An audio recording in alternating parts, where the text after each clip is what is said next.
കോഴിക്കോട് ജില്ലയിലെ കൂടത്തായി പാലത്തിൽ വിദഗ്ധ സംഘം പരിശോധന നടത്തി. പൊതുമരാമത്ത് വകുപ്പ് മന്ത്രി PA മുഹമ്മദ് റിയാസിന്റെ നിർദ്ദേശപ്രകാരമാണ് സംഘമെത്തിയത്.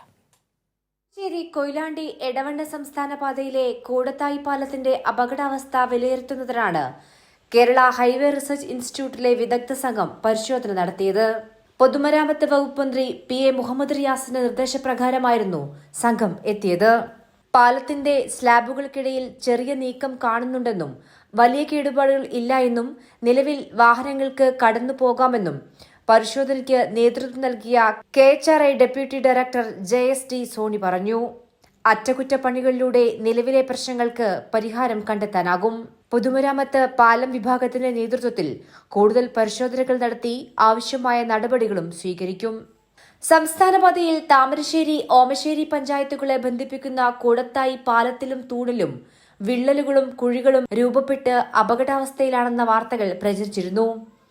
ഇതേ തുടർന്ന് ടിപ്പറുകളും ചരക്കുവാഹനങ്ങളും അടക്കം കടന്നുപോകുമ്പോൾ നാട്ടുകാർ വലിയ ഭീതിയിലുമായിരുന്നു.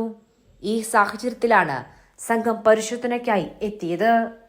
കൈരളി ന്യൂസ്, കോഴിക്കോട്.